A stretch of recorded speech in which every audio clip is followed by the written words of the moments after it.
Bentornato, sai che ormai il congresso di IOP Mediterraneo è alle porte, pertanto come dicevo, come per le apnee notturne trattate in un'altra clip, ti invito a partecipare a questo evento perché abbiamo voluto comunque inserire insieme a questa sessione che mi vede presente in qualità di presidente di sessione e alla moderazione dei medesimi, l'interazione tra questi due fenomeni. E per quanto riguarda il bruxismo, sì, è vero, è stato trattato forse anche ampiamente, ma probabilmente con una linea guida ancora non del tutto univoca.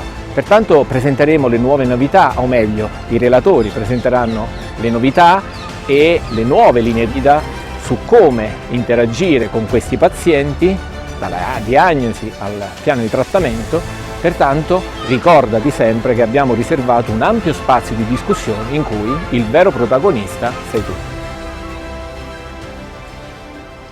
In primis, l'Accademia ha chiesto agli speaker di darci delle indicazioni, di dare all'audience indicazioni per quanto riguarda il fenomeno bruxismo, soprattutto per chi, come noi, è abituato a riabilitare pazienti che presentano fenomeni del genere. Pertanto delle domande molto specifiche per cercare anche di fare quanto più possibile chiarezza all'interno di questa argomentazione che sappiamo ormai essere dibattuto da molti anni. E quindi delle linee guida, le ultime indicazioni delle linee guida internazionali, piuttosto che magari tra le cose più semplici in ambito clinico come eventualmente gestire, se serve e quando, dispositivi come i bite splint per esempio. Pertanto tutte queste argomentazioni messe insieme forniranno all'utente, quindi a noi come platea, tutte quelle indicazioni e quelle informazioni atte a poter identificare, diagnosticare e inquadrare il paziente in un ambito terapeutico decisamente più contemporaneo.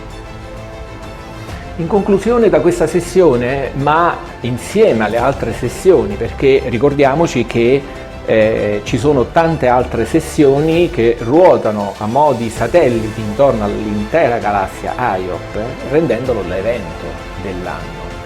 E da qui emergerà il nuovo ruolo dell'odontoiatra contemporaneo. Pertanto il messaggio di IOP è chiaro e punta dritto ad ampliare le nuove competenze degli associati. Non ti resta che scoprire il programma intero e niente, a questo punto ci vediamo lì, ti aspetto.